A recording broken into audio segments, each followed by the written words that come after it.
All right, so this is kind of part two of fluids that are at rest. One of the things that we're going to look at with fluids at rest, and kind of the big one, is a concept called buoyancy.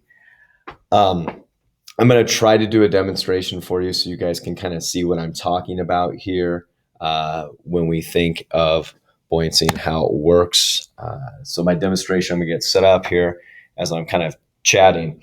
We're going to take a weight and we're going to put it on a spring scale, and we're going to see how many newtons of weight it has, and then we're going to submerge it into some water. We're going to watch how the spring scale changes. So let me see here. Let's get this going here. All right, so here's how it's going to work. All right, we have a weight. I don't know if you guys can see that or whatever. Oh, it's terrible. It's going to be awful. All right, you're just going to have to trust me on this. Right now, this thing says that it has a weight of a little bit more than 3 newtons. Okay. So when I take this thing and I submerge it into this water, what happens is that the spring scale actually goes up. So it's almost like water is pushing back up on this object. So right now it says it's a little less than 2.5. So in the air, over 3 newtons. Here, about 2.4 or so newtons. Okay, so there must be some kind of force that's pressing up. Think of it as like a spotter. That's going to be the force we look at today. That's called the buoyant force. So, determining if things will sink or float, what we do is we compare these two forces. So, the idea is this: we all know that the weight of an object is its downward force. That's because gravity is pulling down on a mass, and it is giving us what we call our F of G. Well, that magical force from the water, a fluid pushing up, is called the buoyant force. And the buoyant force is the upward force from a fluid measured in newtons for us. When you compare the buoyant force to the weight in air, what happens is that when those forces are not equal, this can kind of tell you if something is going to sink or float. And I know we've used densities in the past to tell if things sink or float. This is kind of a different, or I shouldn't say different. It's just a slightly, it's just a, I guess I'm just going to say different for lack of a better word. It's a slightly different spin on how to tell if something sinks or floats. So our equation that we're going to want to put on our note card is this: F of B is equal to, and that stands for the buoyant force, is equal to that weird little P looking thing, which is the density of the fluid. Most of the time for us, that fluid will be water, times the volume of the object that is submerged times gravity. And that, when all those things cancel out, it is going to give us newtons. So I'll write up on the board here what these things need to be measured in. So for us to get to newtons here, we are going to need the following things. We are going to need our density to be in, and like I said, I'm just going to write the density of water because that's what we use 99% of the time. It needs to be in kilograms per meters cubed. The volume needs to be in meters cubed. So the volume of our submerged part. Meters cubed are really freaking big. So if we're submerging like a little rock, that volume is actually going to be pretty small. And then gravity is always, for us, going to be in meters per second squared. So when you put all this stuff together, you basically get newtons. Okay? So those are the things that we are going to use when doing these calculations. Like I said, we're going to use water to start when we go through this. Okay? So here's the idea behind the buoyant force. The buoyant force is the force that will be equal to the weight of the water or the fluid that you displaced. So the water or the fluid that you move out of the way is equal to the buoyant force. Right? So this is kind of one of those things, like how can you get an aircraft carrier that is really, really big, that is made out of steel or some other alloy that has very heavy metals in it, to float on water? And the idea is this: you shape it to displace more water. So the idea, if you took all that metal and you just like rolled it up into a ball, crushed that metal into a ball, and you lobbed it into the ocean, it's going to sink. But if you shape it, and if you kind of, lack of a better term, hollow it out, the hull of a boat is shaped in such a way where it displaces water. So it needs to displace enough water to push up with a buoyant force that will cause this thing to float. So a floating object needs to have enough force to push up that will get it to counteract the weight pushing down. So F of B is equal to the weight of the liquid displaced, right? And this brings this idea, or this concept was I guess thought of by a Greek smart dude named Archimedes, mathematician, scientist. I don't know. Back in the day, if you were smart, you're just smart, right? Advisor to the king. Archimedes' principle basically is this: buoyant force only depends on the weight of the displaced fluids, not on the object. So if you, doesn't matter how heavy you are, if you can displace enough liquid or enough fluid, and if that is equal or greater than your weight, then you're going to float. Archimedes has a story where, I guess the legend is, he was trying to help the king figure out what his crown was made out of, because back in the day they would throw gold in there, but they'd mix other metals. And Archimedes was trying to figure out the whole concept of how could he find the density of something in terms of, mass over volume.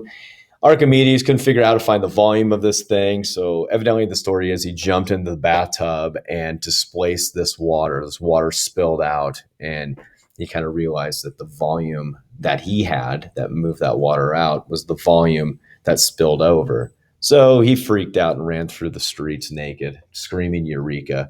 At least that's the story.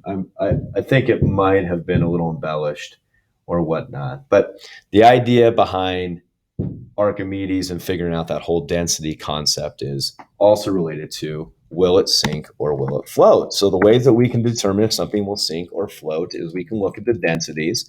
So my desk right now is not floating in the air because it is more dense than the air. If I had a helium balloon or a balloon filled with helium in this room, that thing would float in the air because its density is lower than that of air. So we can compare densities. This is what you guys have probably done up until this point. The other way we can compare density, or compare to see if something will sink or float, is we'll compare the F of G, which is the downward force, with the F of B. And so the concept for this is as follows, and something that people forget all the time when we're doing these types of problems. If F of G is greater than F of B, womp womp, you sink. Okay? If your weight is greater than the force pushing up, it is going to sink. Now, if something is floating for us, that means that these forces will always be equal to each other. So a hidden piece of information is this: you have a mass and it weighs, 25 newtons, and it is floating. What's the buoyant force? Well, people will go, I don't have enough information. If it's floating, its buoyant force is equal to whatever the weight is. Okay. Now, all things do not float equally. For example, if I had a beach ball and I pushed that beach ball underneath, all the way submerged in the water, what would happen is that beach ball would actually have a buoyant force pushing up that's greater than the weight, because beach balls don't weigh very much. So what happens is that to keep that beach ball down there, I got to put my hands on it. I got to keep my foot on it. And then once I remove my foot, what's going to happen is, because the down and the up are not equal, this beach ball is going to fly out of this water. And when it actually comes to rest, it's going to float up there because it only needs that volume submerged in order to float. That would give us this nice floating situation. So things float, though F of G is always equal to the F of B. So different things can float at different levels. Okay. A beach ball would maybe float at that level, whereas a basketball would have to submerge a little bit more to displace more water because the buoyant force is always equal to the weight of the liquid that you displace. So that's kind of the idea behind how things sink or float for us. So one of the things that we look at with this is we can compare the weight of an object with what its apparent weight is. So if we go back to our demonstration where we submerged that mass, we had that mass in air, and then we stuck it into the water, and its weight went from about 3 newtons to about 2.5. The difference between those two weights was the buoyant force. So things are easier to lift in water because you have a little bit of a spotter. You have a buoyant force that is pushing up. Okay. The apparent weight is not the weight of the object in the air. It's the weight of the object that's submerged in the liquid. So go back to our demonstration. The weight of the object was what I found in the air. I submerged it in water. That 2.5 was the weight in the liquid, and that is the apparent weight. Okay, so the way we can find apparent weight is we got to know what the buoyant force is. Apparent weight is always less than the weight in the air because when you submerge a mass, you get a little bit of help from whatever that fluid is. So we can use a combination of these three things to help us figure out, for example, what the buoyant force is, what the volume of the object that's submerged is, all of those things. Okay, there are things that can or have the ability to change their buoyancy, things that can, and the way they do that is by messing with their density. And usually what they can mess with is not their mass so much, but what they can mess with their volume. So you think about submarines and fish.